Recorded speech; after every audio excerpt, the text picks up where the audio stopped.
सभी दोस्तों को नमस्कार। मैं जगदीश यादव, आप सभी का बहुत स्वागत है मेरे चैनल गीतांजलि में। आज हम लोग बात करने वाले हैं कोऑर्डिनेट सिस्टम एंड ट्रांसफॉर्मेशन के बारे में।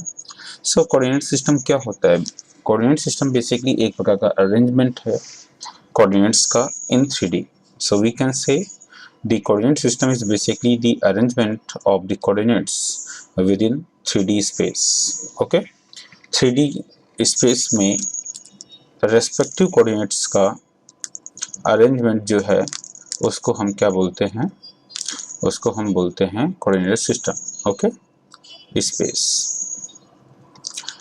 So locating points are basically the independent variable. These are x, y, z, r, phi, z, r, theta, phi. So x, y, z are basically the rectangular coordinates, and r, phi, z are basically the circular cylinder. So these coordinates are basically the circular cylindrical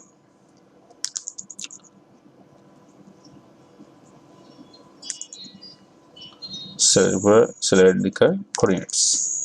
Okay,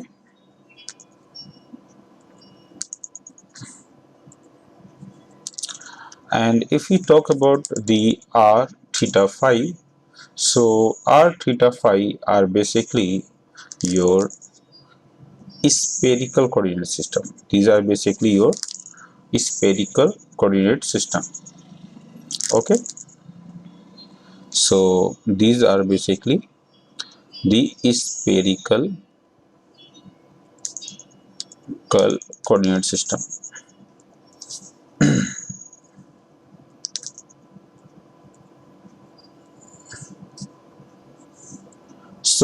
जब कभी भी हम लोग rectangular coordinates की बात करेंगे या Cartesian coordinates की बात करेंगे, रेक्टेंगुलर कोऑर्डिनेट्स को समटाइम्स हम लोग कार्टेशियन कोऑर्डिनेट भी बोलते हैं।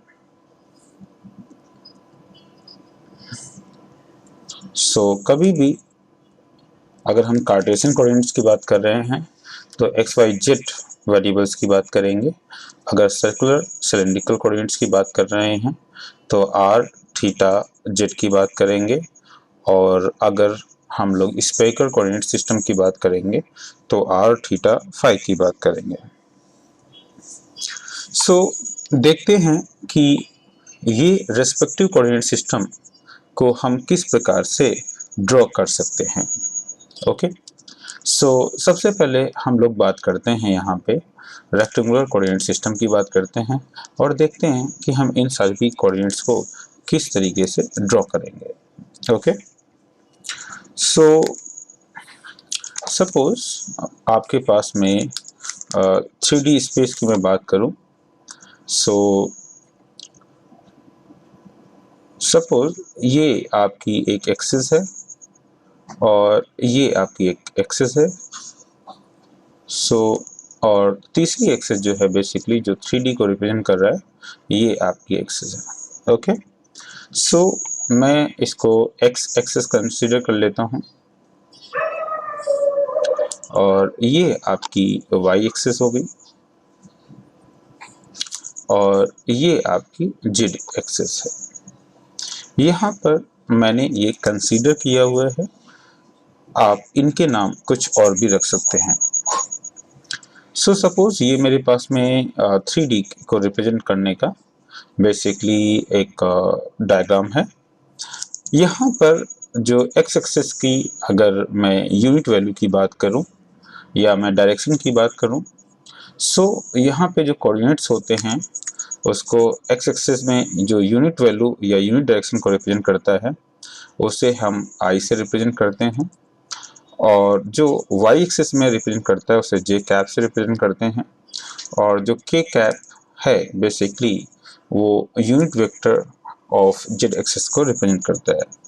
कभी कभी हम आयोटा को ई ऑफ एक्स से भी रिप्रेजेंट करते हैं, एंड जे को हम ई वाई कैप से भी रिप्रेजेंट करते हैं।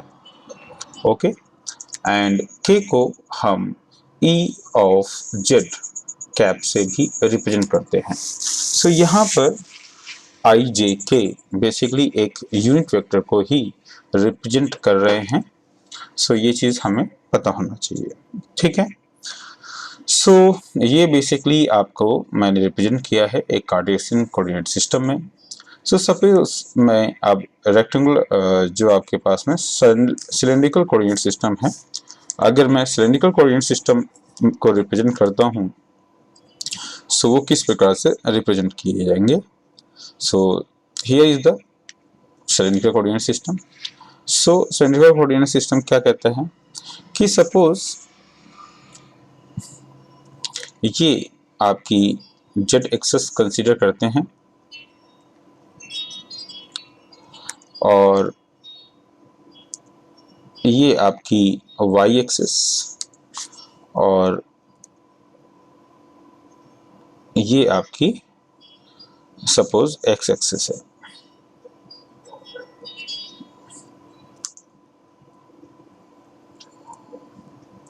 ठीक है। सो अगर हमारे पास कोई पॉइंट है यहाँ पे, लेट एक पॉइंट हम लोग कंसीडर कर लेते हैं। सो सपोज ये पॉइंट P है और यहाँ पर हमारे कोऑर्डिनेट्स जो हैं वो क्या होंगे, वो होंगे हमारे पास में R, phi and Z. So R, phi, Z जो कोऑर्डिनेट्स हैं उनको हम किस प्रकार से ड्रॉ करेंगे, सो ये चीज़ हम बेसिकली यहाँ से कंसीडर कर सकते हैं। सो ये बेसिकली आपकी रेडियस R होगी, ओके। और ये जो एंगल है बेसिकली ये एंगल आपका फाई होगा और ये जो एंगल है आपको एक्सिस, ये बेसिकली आपकी जेड एक्सिस को रिप्रेजेंट करेगी, ठीक है। सो सिलेंड्रिकल कोऑर्डिनेट्स को कैसे रिप्रेजेंट करते हैं ये आपको समझ में आया होगा। इसी तरीके से हम स्फेरिकल कोऑर्डिनेट्स को भी रिप्रेजेंट कर सकते हैं। सो सपोज स्फेरिकल कोऑर्डिनेट्स की हम बात करते हैं, देखते हैं वो किस प्रकार से रिप्रेजेंट किए जाते हैं। सो ये सपोज ये आपका जो है ये जेड एक्सिस है, ये आपकी वाई एक्सिस है और अगर मैं बात करूं सो ये आपकी लेट एक्स एक्सिस है, ओके। और यहाँ पर हमारा कोई पॉइंट है, लेट वी कंसीडर दिस। सो यहाँ पे एक पॉइंट है P जिसके कोऑर्डिनेट्स हैं R, थीटा, फाई, ओके। सो इसको किस प्रकार से हम ड्रॉ कर सकते हैं,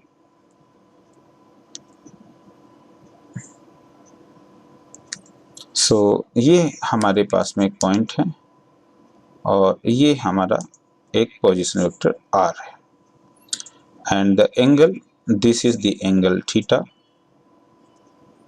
and this is the angle, इसे हम एंगल फाई कहेंगे, ओके। सो इस तरीके से हम बेसिकली सिलेंड्रिकल कोऑर्डिनेट्स को भी रिप्रेजेंट करते हैं और इनके जो डायरेक्शनल पॉइंट्स हैं वो बेसिकली रिप्रेजेंट किए जा सकते हैं आपके ई ऑफ जेड से, ओके, ई आर से, ई थीटा से और ई फाई से। सो देखते हैं। इन पॉइंट्स को हम रिप्रेजेंट कर सकते थे यूनिट वैल्यूज को, जैसा कि हमने ऊपर रिप्रेजेंट किया हुआ है आई जे के कैप से। सपोज हम लोग प्लेन की बात करते हैं। देखते हैं कि हमारे जो प्लेन्स हैं वो एक्स वाई जेड एक्सिस में किस प्रकार से प्लेन्स को हम लोग ड्रॉ करते हैं, okay.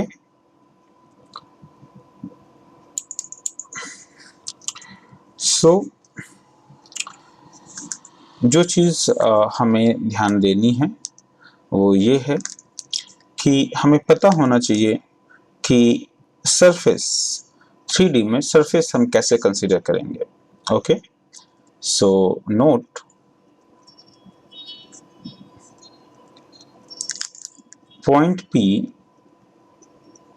point P is basically the common intersection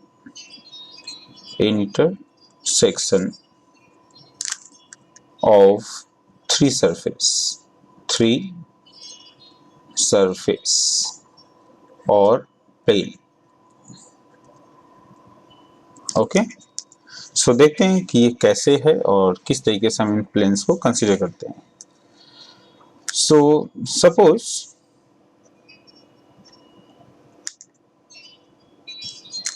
ये आपकी जेड एक्सिस है, ये आपकी वाई एक्सिस है,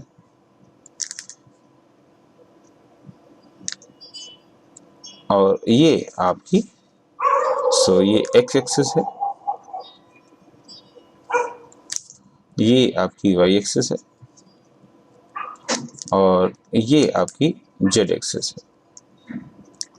ओके, सो देखते हैं, इसको हम ड्रॉ करते हैं और हमारे पास में एक पॉइंट है P जो कि कुछ यहाँ पर है, और इसका जो पोजीशन वेक्टर है वो पोजीशन वेक्टर है R. So this is the position vector and the position vector is basically the R, vector R simply. So this is the point P. Okay, so देखते हैं कि ये इस किस तरीके से प्लेन में रिप्रेजेंट किया जा सकता है.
सो ये आपका एक सपोज प्लेन है.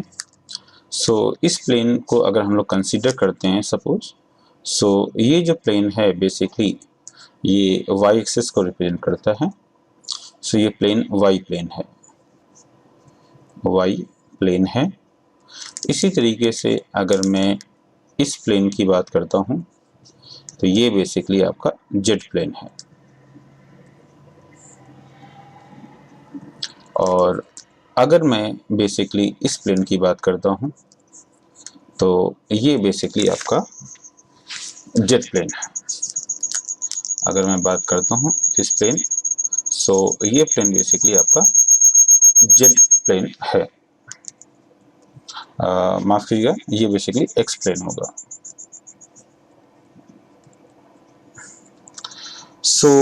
प्लेन को किस तरीके से रिप्रेजेंट करना है, उम्मीद करता हूँ ये चीज़ आपको पता चली होगी. इस तरीके से हम इसका पोजीशन वेक्टर भी निकाल सकते थे, और हमारे पास में जो पोजीशन वेक्टर था वो जैसा कि हमने कंसीडर किया था, ये 0 से ये था आपका पोजीशन वेक्टर R. इसे हम ऑरिजिन O और this is point P consider करें. यहाँ पर जो बेसिकली OP वेक्टर है, वेक्टर OP, ये आपका एक डिस्प्लेसमेंट वेक्टर है. ये डिस्प्लेसमेंट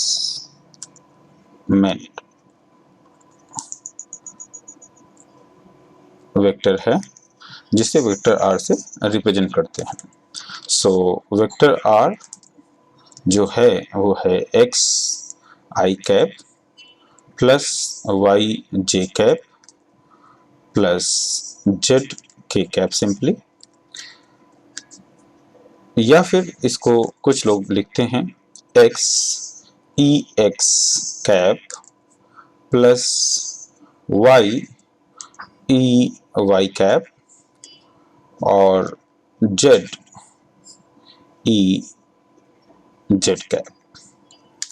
सो ये दोनों ही नोटेशन करने के तरीके हैं, आपको जो कंफर्टेबल हो उससे आप इस वेक्टर को ड्रॉ कर सकते हैं। सो ये जो पोजीशन वेक्टर है ये बेसिकली रेक्टेंगुलर कोऑर्डिनेट्स में है।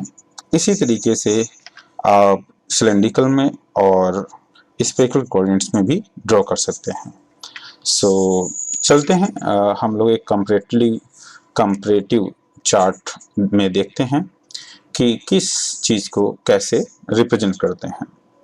सो जैसा कि आपने यहाँ पे लिखा कि बेसिकली हमारे पास में वेक्टर आर जो है वो क्या है आपके पास में, वो X iota plus Y of J cap plus Z K cap है। इसी को हम लोग सिलेंड्रिकल कोऑर्डिनेट सिस्टम में लिखते हैं। अगर मैं बात करता हूँ सो ये आपके पास में रेक्टेंगुलर सिस्टम है और इसी को हम लोग लिखेंगे सिलेंड्रिकल सिस्टम में vector R equal to that will be R E R cap plus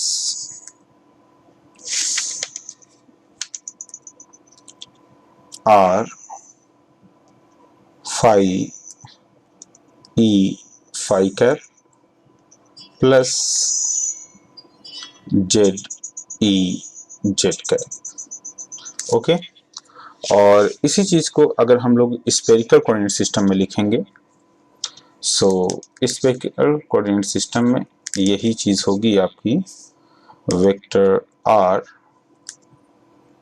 equal to,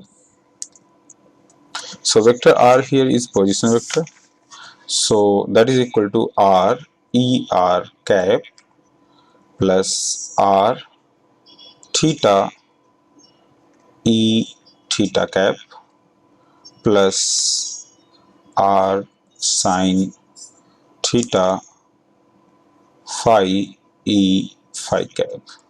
So these are basically the position vector in rectangular coordinate system, cylindrical coordinate system and spherical coordinate system में।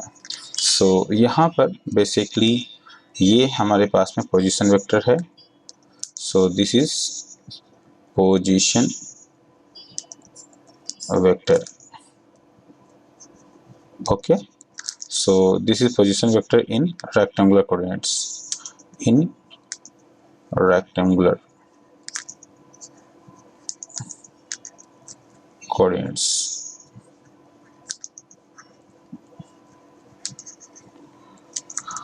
यहाँ पर basically जो ये है ये position vector है, positional vector इन cylindrical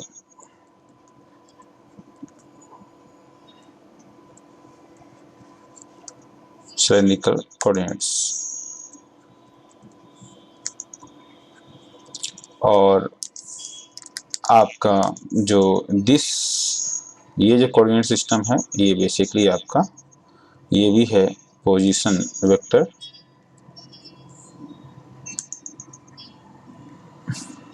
लेकिन ये आपका स्फेरिकल कोऑर्डिनेट सिस्टम में है।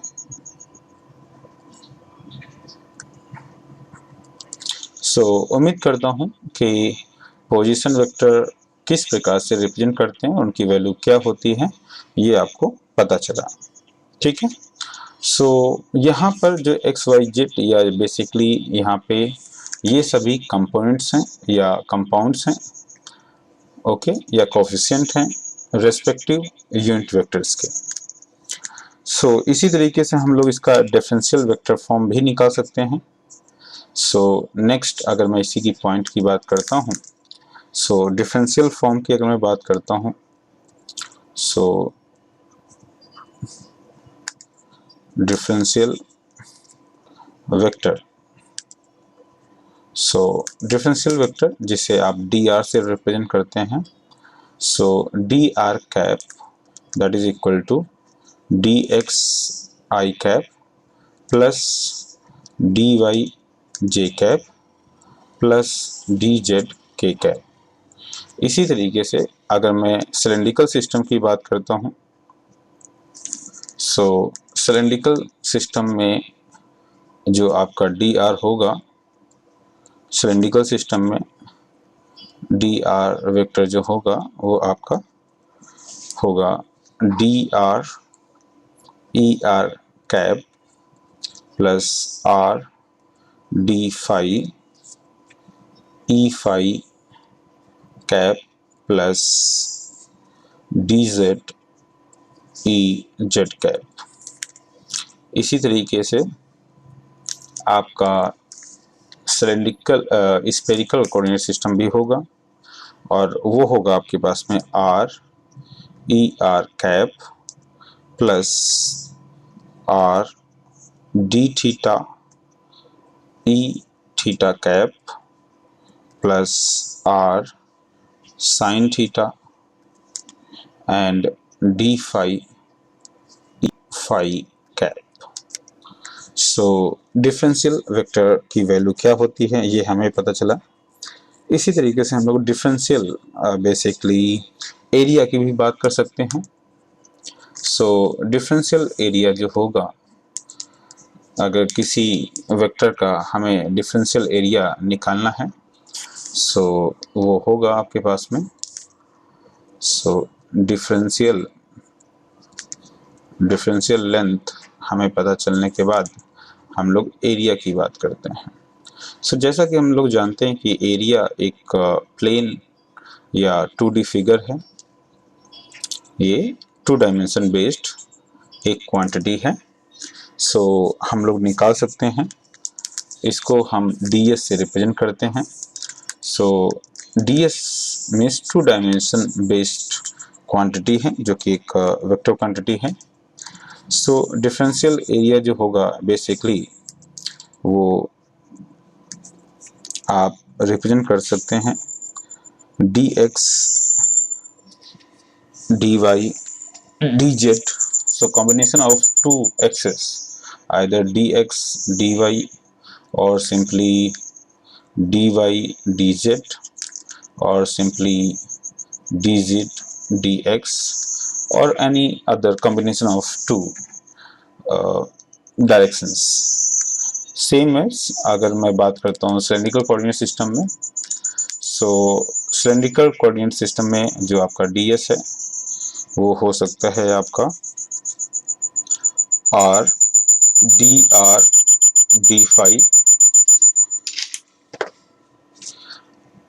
और r d फाई dz और सिंपली dr dz के कॉम्बिनेशन हो सकते हैं।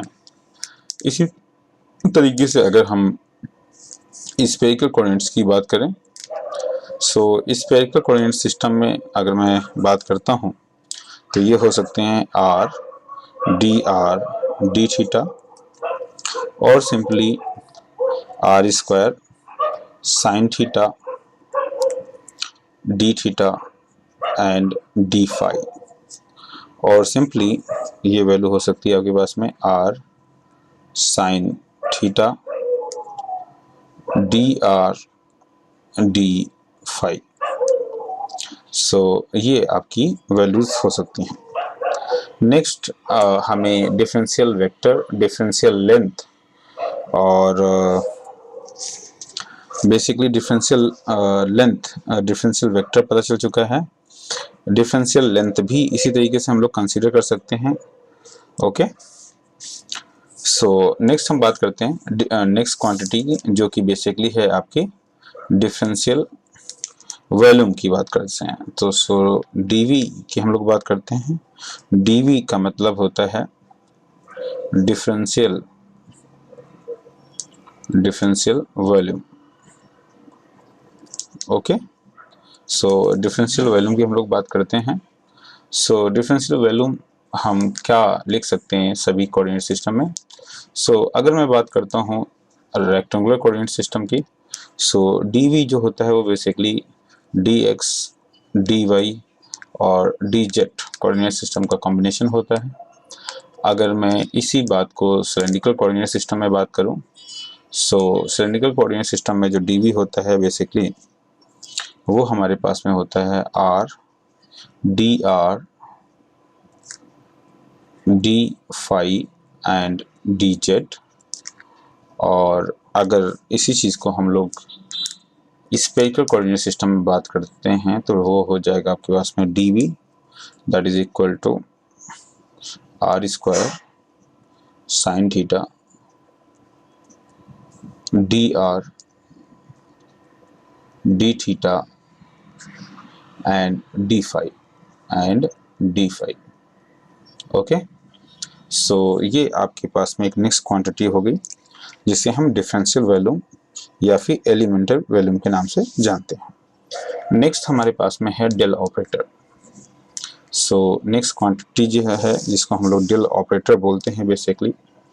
सो this is basically the del operator. So Cartesian coordinate में सभी लोग डेल ऑपरेटर की वैल्यू जानते हैं क्या होती है। सो it can be represented as del operator. So it is a vector quantity. So del by del x I cap plus del by del y j cap plus del by del z k cap simply. While अगर मैं इसी चीज़ को cylindrical coordinate में बात करूँगा, so that will be del operator will be equal to d by dr that is er cap plus del by del phi 1 by r into del by del phi माफ कीजिएगा यहाँ पर that will be del theta del by del phi plus that will be direction in the direction of e theta, that will be not theta, that will be a e phi, okay, plus ez in the direction of ez, that will be del upon del z ez, okay। Same as अगर मैं बात करता हूँ next coordinate del operator में, अगर मैं spherical coordinate system में बात करता हूँ तो स्फेरिकल कोऑर्डिनेट सिस्टम में ये जो होगा वो होगा del operator that is equal to d by dr that is er cap plus 1 by r d by d theta that is e theta cap plus 1 by r sin theta d upon del phi e phi cap, okay. So basically यहाँ पर हम लोग यहाँ पे जो coordinate system होते हैं वो हमारे पास में जो होता है थीटा होता है, ओके। यहाँ पे फाई नहीं होता है, यहाँ पे थीटा होता है। तो हम लोग 1 upon R D upon D theta E theta cap plus D upon D Z E Z cap coordinates का इस्तेमाल करते हैं। सो डेल ऑपरेटर की वैल्यू क्या होगी, बिकॉज इन सभी का हम बहुत ज़्यादा इस्तेमाल करते हैं तो हमें ये चीज़ पता होनी चाहिए। नेक्स्ट हमारे पास में होते हैं लाप्लास ऑपरेटर। लाप्लास ऑपरेटर की वैल्यू भी हमें अगर पता होती तो बहुत अच्छी बात है, क्योंकि लाप्लास ऑपरेटर बेसिकली एक स्केलर क्वांटिटी है और ये composition of diversion and gradient से बनता है। सो नेक्स्ट जो अगला आपके पास में ऑपरेटर है वो है Laplace operator, okay. So Laplace operator जो बेसिकली होता है डेल स्क्वायर ऑपरेटर को हम बोलते हैं। So del square of A, suppose A आपका एक स्केलर फंक्शन है सो कार्टेशियन कोऑर्डिनेट में इसकी जो वैल्यू होती है वो होती है del A by del X square plus del square upon del Y square of A and del second derivative with respect to Z times of A. So ये बेसिकली आपके X Y Z coordinate system में है। इसी तरीके से आप इसको cylindrical coordinate system में लिख सकते हैं, जो कि होगा 1/r dot del upon del R, that r dot del a upon del r plus 1 upon r square del a and del phi square plus del a second derivative of a with respect to del z square. इसी चीज़ को हम लोग spherical coordinate system में भी लिख सकते हैं, जो कि कुछ इस प्रकार से होगा 1 upon r square del by del r, that is the r square del v upon del theta plus 1 upon r square sine theta d upon d theta times of sine theta and del v upon del theta plus 1 upon r square sine square theta into del square v by second derivative of five. So ये कुछ values होती हैं जो कि standard values हैं और ये हमें पता होना चाहिए। सो बेसिकली यहाँ पर हमने जो सीखा है, हमने कोऑर्डिनेट सिस्टम सीखे हैं, वो उनके टाइप सीखे हैं और डेल ऑपरेटर लाप्लास की वैल्यू सीखे हैं। अगले सेशन में हम लोग सीखेंगे ट्रांसफॉर्मेशन के बारे में, कि जो आपके पास में सिलेंड्रिकल कोऑर्डिनेट्स हैं, रेक्टेंगुलर कोऑर्डिनेट्स हैं, स्फेरिकल कोऑर्डिनेट्स हैं, उनको हम कैसे आपस में ट्रांसफॉर्म कर सकते हैं। चलिए, सभी दोस्तों को बहुत बहुत धन्यवाद और अगली वीडियो में हम जल्द ही मिलेंगे ट्रांसफॉर्मेशन ऑफ कोऑर्डिनेट सिस्टम में। चलिए, बहुत बहुत धन्यवाद।